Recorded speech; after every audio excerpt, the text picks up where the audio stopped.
الساق بالساق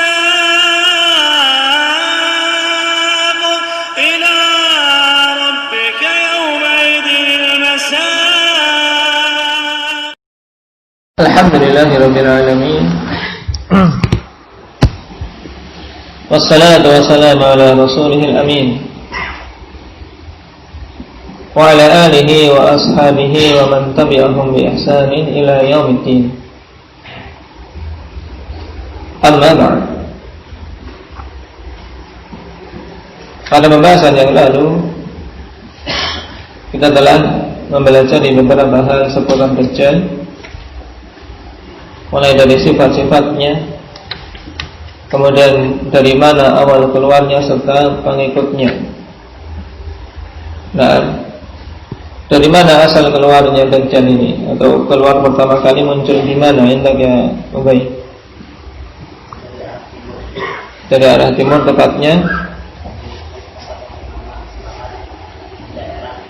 dan di tempat bernama Asbahan di daerah Khorasan, tempat yang tidak mungkin dimasuki Dajjal.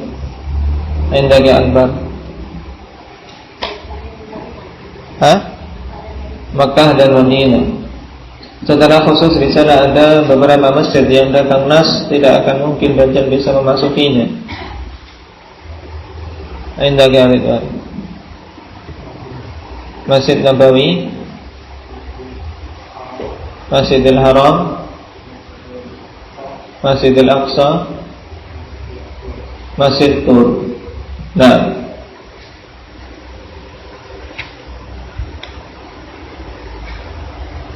kemudian siapa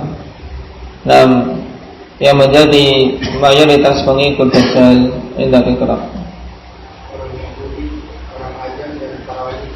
Nah, orang-orang Yahudi, orang-orang Ajam dan para wanita. Nah, ini kita masuk kategori Ajam, maka khawatir. Hati-hati, banyak-banyak minta perlindungan. Nah, sebab-sebab untuk bisa terlindungi dari Dajjal apa saja? Hendak Kasya menghafal 10 ayat dari surat Al-Kahfi. Yang mana? 10 ayat yang mana? Tengah atau belakang? Yang awal. 10 awal dari surat Al-Kahfi. Nah, menghafalnya dan kapan saja bertemu dibacakan kepada Dajjal. Kemudian sebab yang lain apa, Wahyu? Minta perlindungan pada Allah Subhanahu wa ta'ala dari fitnahnya. Contohnya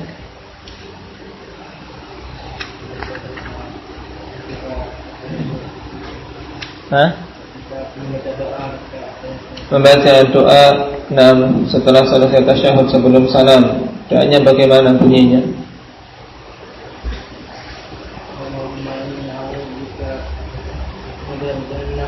Min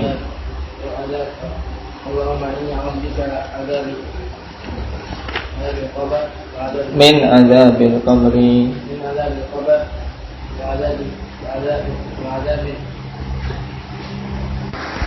Doa tersebut Khalifillah Syalbani rahimahullah ta'ala sampai mengatakan wajib untuk dibaca karena memang datang perintah. Tapi yang wajib sunnah.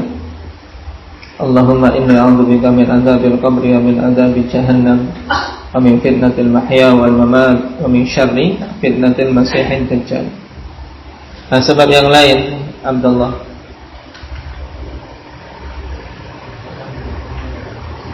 Berbekal dengan ilmu dan amal saleh yang menunjukkan hal ini apa?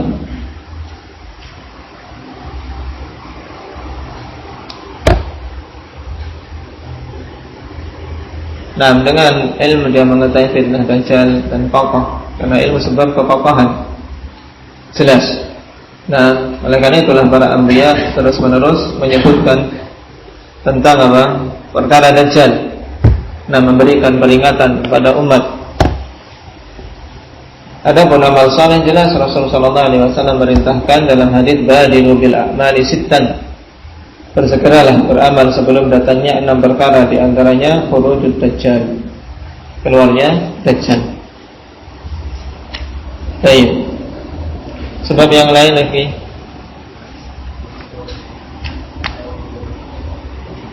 Menjauh. Nah, menjauh, menghindar apabila apa?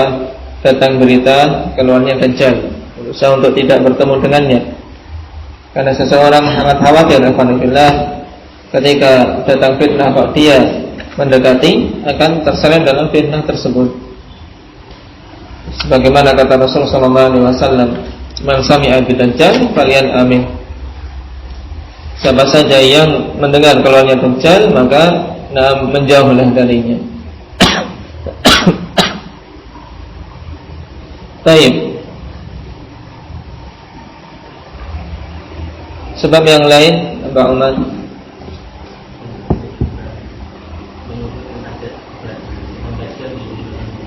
Nah, menyebut tentang Dajjal, fitnahnya, sifat-sifatnya, ciri-cirinya, ya hukum-hukum seputar Dajjal di mimbar-mimbar kaum muslimin.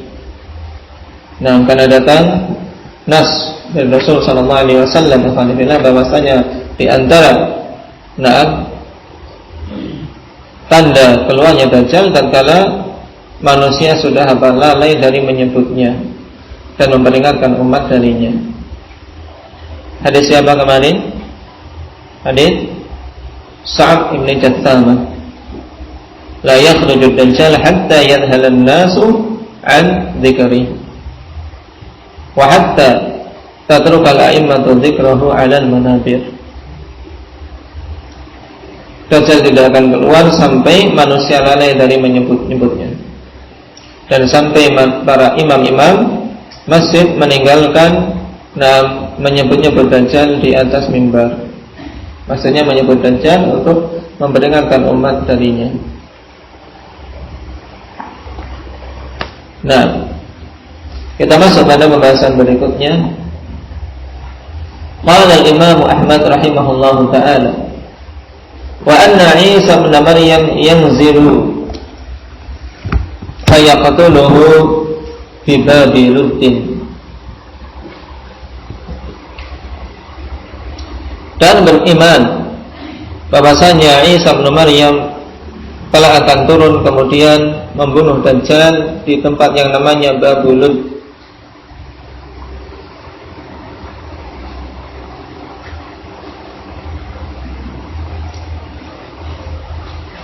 Perkara berikutnya qanifillah, yang ini juga merupakan tanda kubra tegaknya hari kiamat, yaitu turunnya Isa bin Maryam. Ini juga perkara yang wajib untuk kita yakini bahwasanya Nabi Allah Isa alaihi salam belumlah wafat. Akan tapi Allah Subhanahu wa taala mengangkat beliau. Farrafa'ahu Allah ilaihi. Tatkala orang-orang Yahudi ingin membunuh Nabi Isa alaihi salam, maka Allah Subhanahu wa taala jadikan seseorang di antara mereka seperti Isa, dan kemudian mereka bunuh yang dikiranya itu Isa alaihi salam. Dan Allah Subhanahu wa taala angkat beliau. Kemudian kelak di akhir zaman setelah keluarnya Dajjal, Allah Subhanahu wa taala turunkan beliau ke muka bumi lagi. Baik. Allah Subhanahu wa taala tegaskan hal tersebut dalam surat apa? Akhir-akhir surat An-Nisa. Wa qaulihim inna qatalna al-Masiha Isa ibn Maryam Rasulullah wa ma qataluhu wa ma salabuhu walakin syubbiha lahum. Mereka mengatakan sesungguhnya kami telah membunuh Al-Masih Isa bin Maryam Rasulullah sallallahu alaihi wasallam, dan tidaklah mereka membunuh beliau, tidak pula mereka mensalibnya, akan tapi syubbiha lahum, yang dijadikan sesuatu yang semisal dengan Nabi Isa.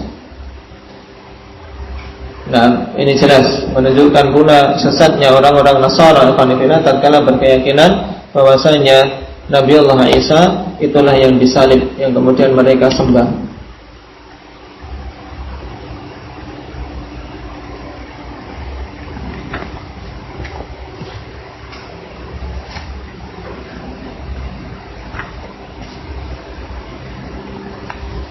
Qala Syekh rahimahullahu taala, faqad jaa fi sifati nuzuli Isa bin Maryam alaihi salam anna al-muslimin bainama yakununa muntazirina salat al-fajri yanzilu Isa bin Maryam fi mahrudatain wadi'an kaffaihi ala ajnihati malakain. Dan telah datang tentang sifat turunnya Isa bin Maryam, bahwasanya kaum muslimin tatkala mereka sedang menunggu salat fajar yaitu salat subuh, maka turunlah Isa bin Maryam fi mahrudatain. Qala Nawawi fi syarh Muslim, wa ammal mahrudatan faruya bid-dalil muhmalah wad-dalil mu'jamah. Diriwayatkan dengan mahrudatan dengan dal muhmalah, maksudnya tidak ada titik.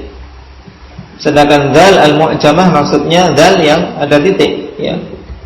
Mahrudatan dengan dal. Wal muhmalah aktsar, dan dengan dal tanpa titik itu lebih banyak riwayatnya. Wal wajhan masyhurani lil mutaqaddimin wal mutaakhirin min ahli lughah. Kedua-duanya masyhur. Nah, min ahli lughati wal gharib wa ghairihim, dan juga di sisi ahli gharibul hadis dan yang lainnya yang menerangkan tentang lafaz-lafaz hadis yang aneh, yang jarang keluar dalam pembicaraan sehari-hari. Wa aktsaru ma yaqa'u minan nusakhi bil muhmalah kama huwa al masyhur.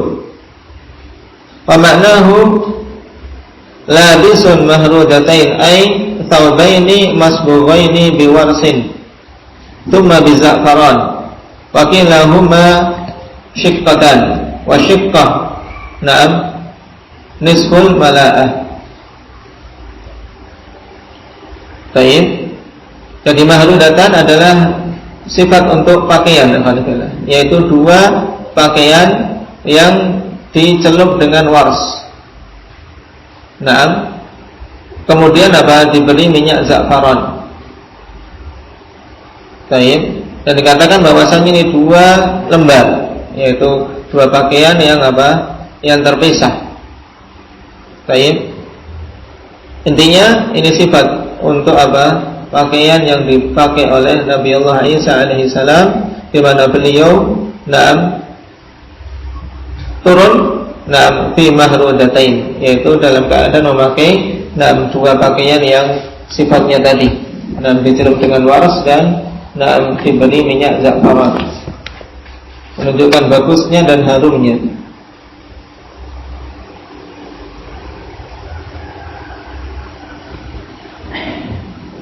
Wadi'un kaffaihi ala ajnihati malakain, dalam keadaan beliau meletakkan kedua telapak tangan beliau di sayap dua malaikat. Fayati waqt uqimatis salat, kemudian dia datang dalam keadaan telah ditegakkan iqamah. Fayaqulu lahul mahdi taqaddam ya ruh Allah. Maka Imam Mahdi yang saat itu menjadi pemimpin kaum muslimin, namanya siapa? Imam Mahdi ahli sunnah. Namanya siapa? Indak ya Hasan.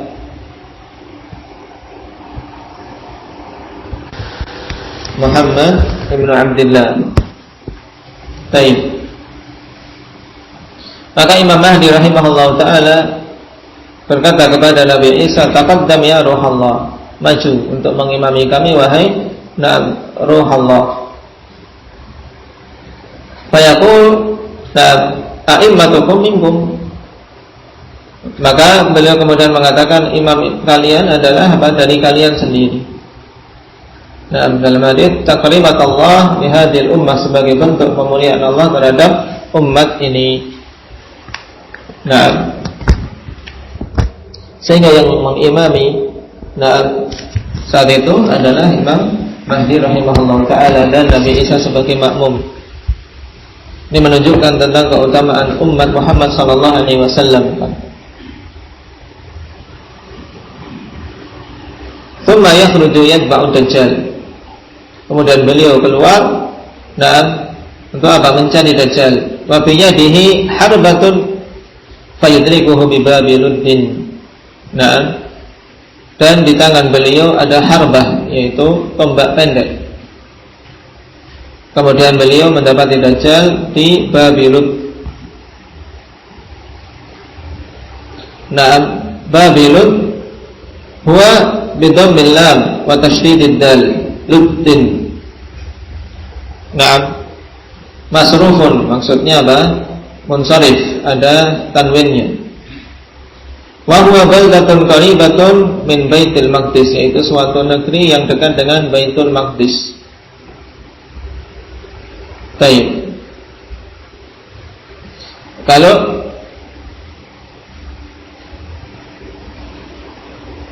Nabi Isa lahirnya di daerah mana namanya? Hah? Indah Pak Umar.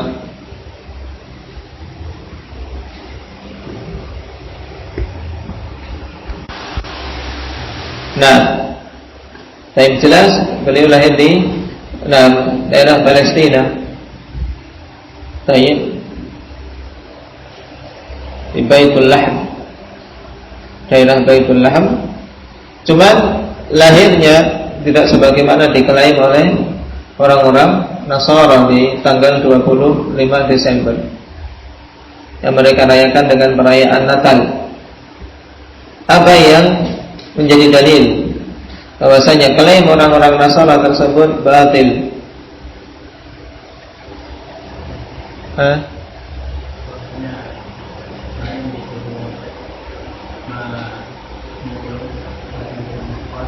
Nah, baik. Nah, Allah Subhanahu wa taala katakan di awal-awal surat Maryam tentang kisah kelahiran Nabi Isa alaihi salam, di mana Allah perintahkan setelah melahirkan Isa untuk menggoyang pokok kurma. Wa huzzi ilaiki bi jid'in nakhlah tusaqit ilaiki rutaban janiyah. Nah, goyang padahal saat itu sangat lemah. Ya, diperintahkan untuk menggoyang pokok kurma sehingga kurma-kurma yang segar berjatuhan. Dan kurma bukan musimnya pada bulan Desember. Nah, pada zaman dulu tentunya tidak akan ada yang namanya teori rumah kaca. Kemudian berusaha untuk membuahkan kurma selain pada musimnya, sehingga bulan Desember bukan musim berbuahnya kurma. Sehingga batil klaim orang-orang Nasara bahwasanya Nabi Isa alaihi salam lahir di bulan Desember sesuai yang ditunjukkan oleh Al-Quran. Nah, karena dalam ayat tersebut menunjukkan lahirnya Nabi Isa alaihi salam di saat kurma-kurma berbuah ranum, sehingga Maryam diperintahkan untuk menggoyang pohon kurma agar berjatuhan buah-buahnya. Ini diingat. Faidah untuk membantah keyakinan sesat orang-orang Nasara yang memang mereka adalah dhalin, orang-orang yang sesat.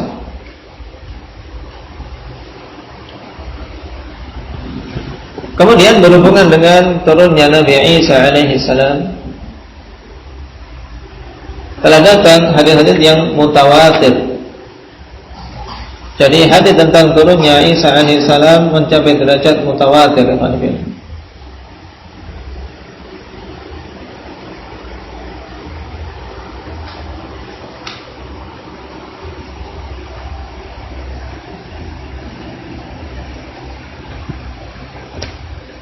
Sebagaimana ditegaskan oleh Al-Hafidz Ibnu Katsir rahimahullahu taala dalam tafsir beliau, tawataratil haditsu an Rasulillah sallallahu alaihi wasallam annahu akhbara bi nuzuli Isa alaihi salam qabla yaumil qiyamah imaman adilan wa hakaman muqsita.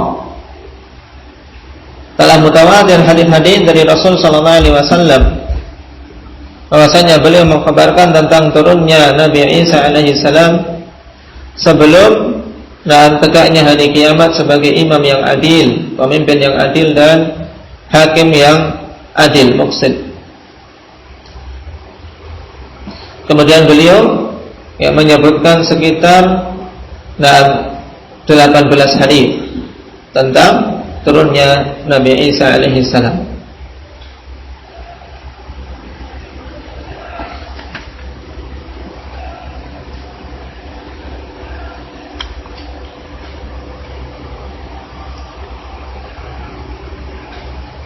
Dan penegasan tentang mutawatirnya hadis ini juga dikatakan oleh Siddiq Hasan Khan rahimahullah.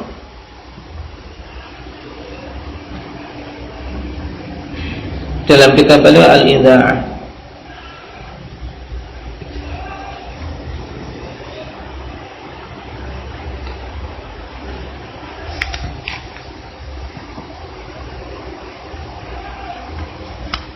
Juga pengarang Aunul Ma'bud.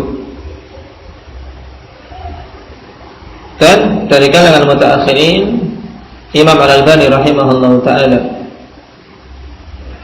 menegaskan dalam perkataan beliau, "I'lam anna ahadits ad-dajjal wa nuzul Isa alaihi salam mutawatirah, yajibul imanu biha.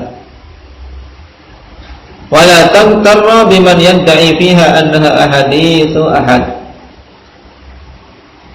Katanya bahwasanya hadis-hadis tentang Dajjal dan turunnya Isa alaihi salam itu mutawatir. Wajib untuk beriman dengannya dan jangan engkau tertipu dengan orang-orang yang menuduh bahwasanya hadisnya ahad.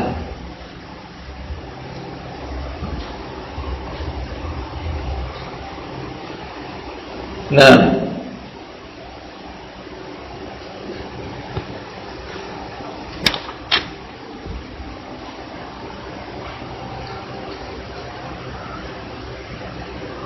jadi jelas ketika hadisnya mutawatir, nah kita tidak perlu ragu tentang turunnya Isa alaihi salam.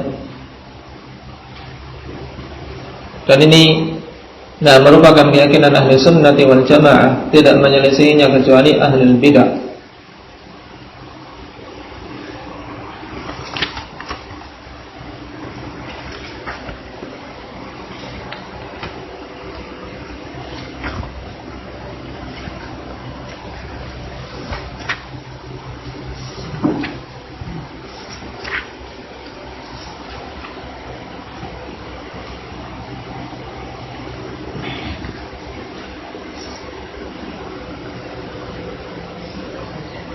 Di antaranya hadis yang diriwayatkan oleh Imam Bukhari dan Muslim dari Abi Hurairah radhiyallahu anhu,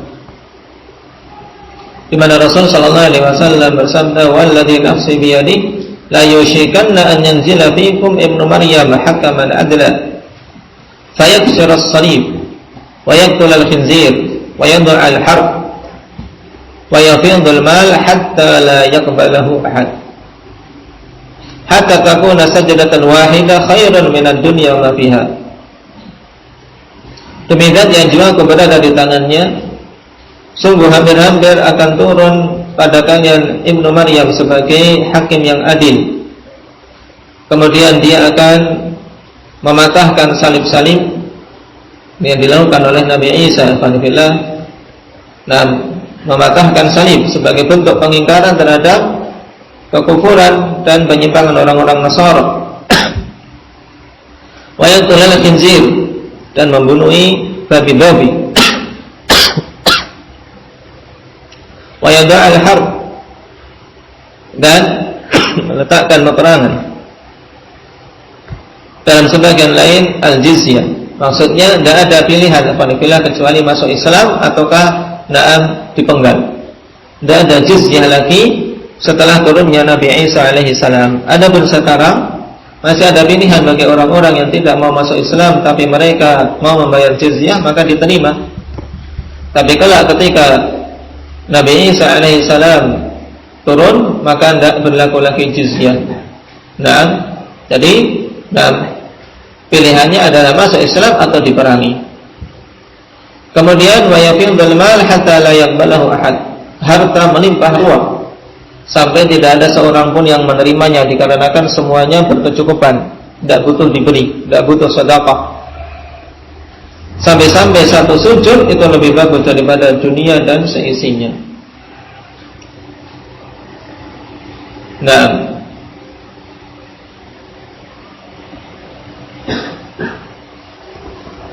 dan hikmah dan tentang turunnya Nabi Isa alaihissalam, bukan nabi-nabi yang lain, disebutkan oleh para ulama. Di antaranya pertama sebagai bantahan untuk orang-orang Yahudi. Yang pertama sebagai bantahan untuk orang-orang Yahudi yang mereka mengklaim telah membunuh Isa alaihissalam. Ar-rad 'ala al-yahud fi zamihim annahum qatalu Isa alaihissalam. Maka Allah terangkan tentang kedustaan mereka. Baik. Dan bahkan Nabi Isa yang akan membunuh pimpinan orang-orang Yahudi, yaitu siapa? Dajjal. Baik. Dan ini yang dikuatkan oleh Al-Hafidz Ibnu Hajar dari hikmah-hikmah yang disebutkan oleh para ulama. Kemudian hikmah yang kedua,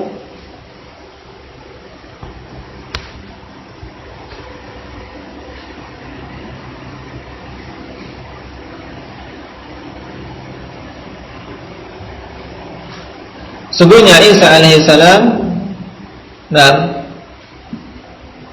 telah mendapat di dalam Injil tentang keutamaan umat Muhammad. Kemudian berdoa agar Allah Subhanahu wa taala menjadikan beliau termasuk dari golongan umat Muhammad, dan Allah Subhanahu wa taala kabulkan sehingga beliau diturunkan pada akhir dari umat Muhammad sallallahu alaihi wasallam, sehingga berhukum dengan hukum Islam, bukan dengan hukum Injil. Baik. Allah Subhanahu wa taala katakan dalam surat Al-Fatih, "Wa mataluhum fil Injil kazar'in akhraja syat'ahu fa'azarahu fastaghlata wastawa 'ala suqih."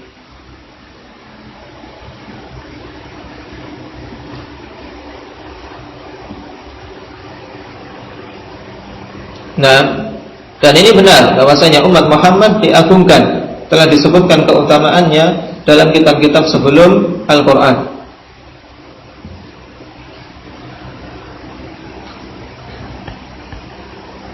Oleh karena itulah Imam Dhahabi rahimahullah ta'ala masukkan Nabi Isa alaihissalam termasuk deretan sahabi dalam kitab Tajrid Asma'is Sahabah,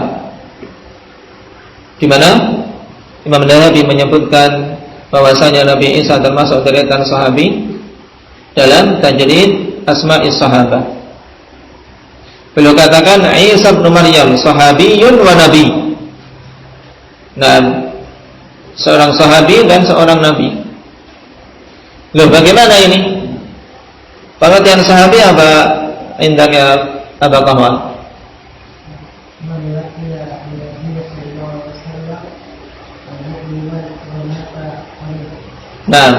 Man laqiya Nabi sallallahu alaihi wasallam mu'minan bihi wa mata ala dzalik, ala al-Islam. Nabi Isa bagaimana ini? Beliau hidup sebelum zaman Nabi sallallahu alaihi wasallam, kemudian beliau diangkat ke langit. Apakah memenuhi bertemu dengan Nabi sallallahu alaihi wasallam? Di mana bertemunya? Ahsanta. Ketika Nabi sallallahu alaihi wasallam mengalami Isra Mi'raj. Makanya Imam Dhahabi mengatakan ra'an Nabi sallallahu alaihi wasallam lailatan Isra wa sallama alaihi. Sebab Nabi sallallahu alaihi wasallam, sebab beliau melihat Nabi sallallahu alaihi wasallam pada malam Isra dan bersalam, salam kepada Nabi sallallahu alaihi wasallam di langit keberapa?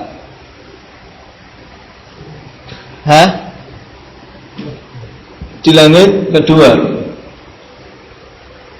Langit pertama siapa? Nabi Allah Adam. Kedua siapa dan siapa? Yahya. Yahya bin Zakaria dan Isa bin Maryam. Fahuwa akhirus sahabati mautan, kata Imam Adz-Dzahabi. Beliau adalah sahabat yang terakhir meninggalnya. Ini faedah. Secara mutlak sahabat yang terakhir meninggalnya siapa berarti? Nabi Isa alaihi salam.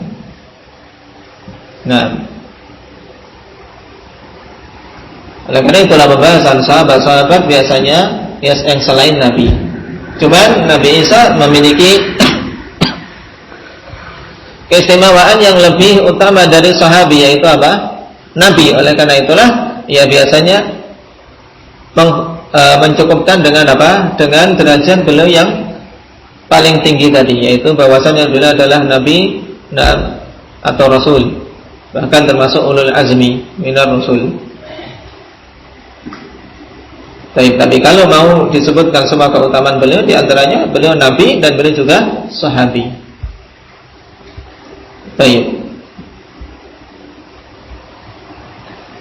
Dalam Tajrid Asma'i As-Sahabah jilid 1 halaman 432. Kemudian hikmah yang ketiga,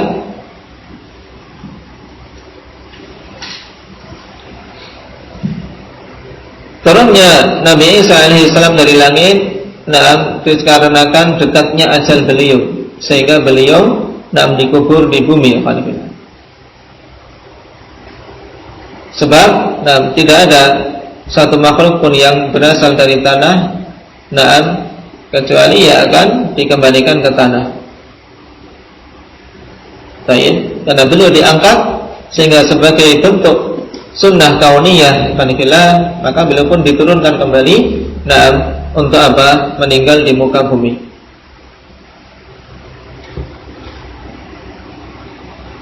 Dan Allah Subhanahu wa taala tetapkan turunnya Nabi Isa bertepatan dengan keluarnya Dajjal, sehingga beliau membunuh Dajjal tersebut sebagai bentuk jihad yang paling besar saat itu. Karena fitnah terbesar yang ada saat itu adalah fitnatul Dajjal. Hikmah yang keempat, untuk mendustakan orang-orang Nasara. Innahu yanzilu mukadziban lin Nasara. Juga untuk menunjukkan tentang batilnya keyakinan mereka bahwasanya Nabi Isa disalib. Oleh karena itulah Allah Subhanahu wa taala perintahkan agar Nabi Isa mematahkan salib-salib yang ada dan membunuh babi-babi yang dihalalkan oleh orang-orang Nasara. Serta apa? Serta menggugurkan jizyah.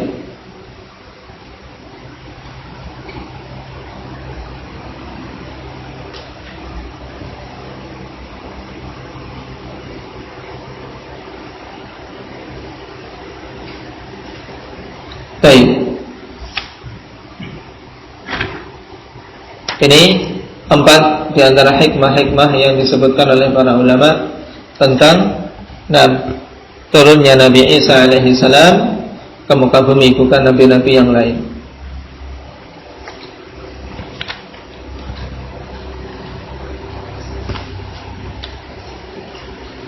Dan ketiga,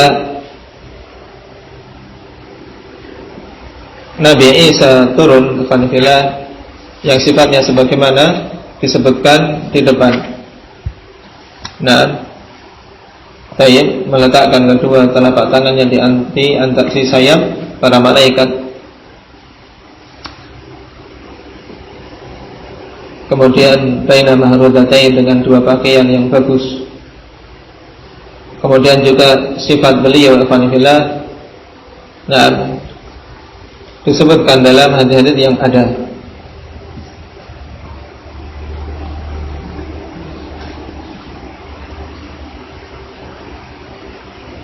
Dan turunnya beliau awal turunnya adalah pada Taifah al-Mansurah, itu pada ahlu sunnah yang ada saat itu. Oleh karena itulah bertepatan dengan persiapan mereka untuk melakukan sholat subuh.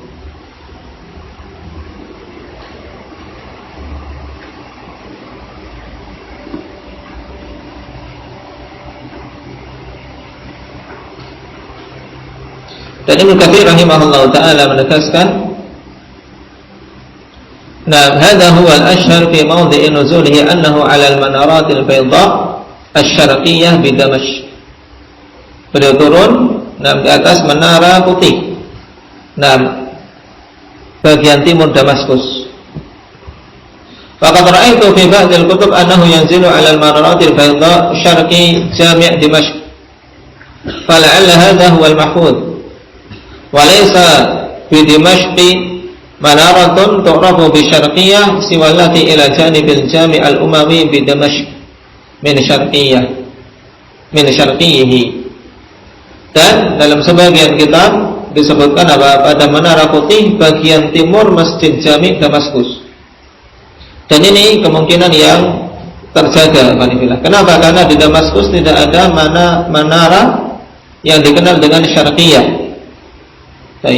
kecuali menara yang ada di samping Jami' Umawi yang ada di Damaskus, di sebelah timurnya. Dan ini yang tepat, sebagaimana beliau sebutkan. Kenapa? Karena memang beliau turunnya bertepatan dengan waktu hendak ditegakkannya sholat, mulai iqamah. Dan bukan sifat para anbiya tatkala mereka telat dalam sholat, sehingga akhir mereka datang ya ketika iqamah. Sehingga ketika iqamah masih manusia saat itu belum masuk ke salatnya, sehingga Imam Mahdi menawari untuk beliau mengimami manusia. Baik.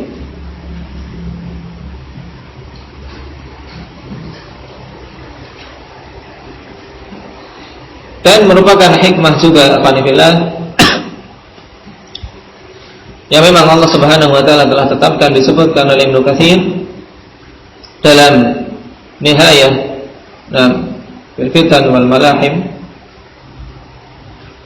bahwasanya pada zaman beliau di tahun 741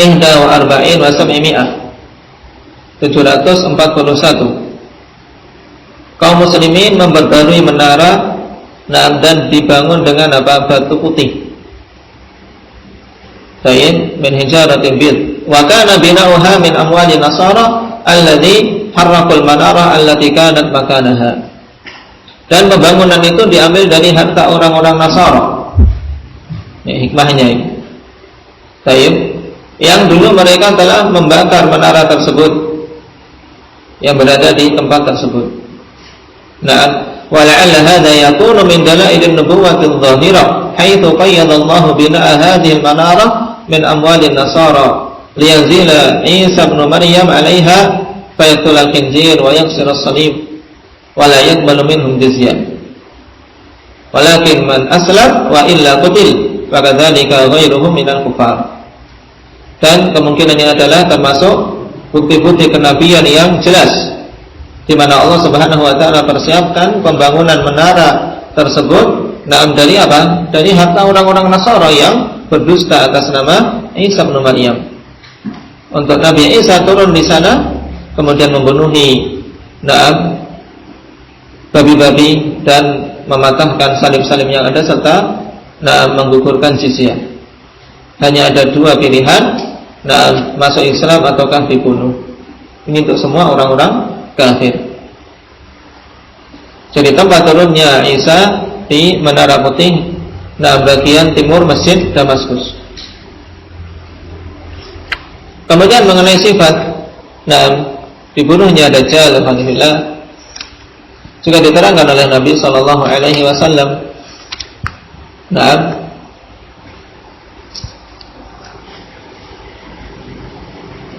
Sebagaimana dalam hadis-hadis yang sahih, setelah Dajjal membuat kerusakan yang banyak di muka bumi dan mengelilingi dunia kecuali Makkah dan Madinah, maka setelah berakhir jangka waktu yang ditetapkan berapa hari? Akhir 40 hari. Baik. Maka turunlah Nabi Isa alaihissalam sebagai sebab kematian Dajjal, kemudian beliau mencari. Baik. Dan saat turunnya Nabi Isa, Dajjal sedang mengarah ke Baitul Maqdis. Maka diikuti oleh Nabi Isa alaihissalam di Babi Lut. Nah, tatkala Dajjal melihat beliau, maka beliau pun mencair seperti mencairnya garam ketika terkena air. Baik. Jadi melihat Nabi Isa saja, alhamdulillah, baik, ini sudah sudah KO Dajjal, ya, sudah mencair. Tapi dikarenakan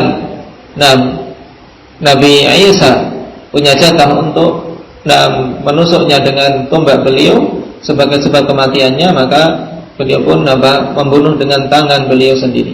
Seandainya dibiarkan saja, ya hancur. Sebagaimana dalam riwayat, ya, fayaqulu lahu Isa alaihi salam, inna li fika dharbah lan tafutani. Sesungguhnya aku memiliki jatah satu pukulan yang tidak akan mungkin meleset. Maka Nabi Isa pun membunuh Dajjal dengan tombak beliau, sehingga pengikut-pengikutnya pun terpukul mundur. Nah saat itulah kaum muslimin mengejar, ya, para pengikut Dajjal, yang kebanyakannya siapa? Orang-orang Yahudi. Sampai-sampai bebatuan dan pepohonan membantu kaum muslimin. Ya muslim ya Abdullah, hada Yahudiyyun khalfi, ta'al faqtulhu. Baik, semuanya membantu kaum muslimin, bebatuan, pepohonan, kecuali satu pohon saja, yaitu pohon Gharqad.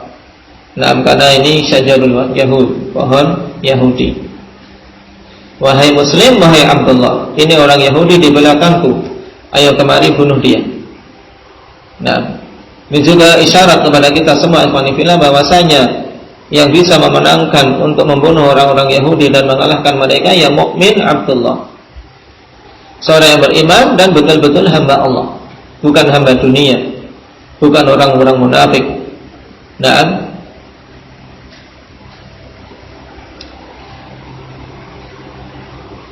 Dalam riwayat Abdullah bin Amr bin Al-As dalam Sahih Muslim, Rasul sallallahu alaihi wasallam katakan, yakhrujud dajjal fi ummati.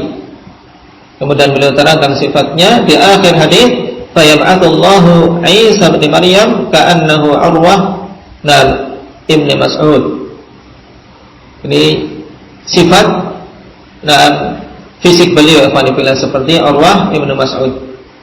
Fayatlubuhu fayuhlikuhu. Maka Isa pun mengejar dan mencari Dajjal, kemudian membunuhnya.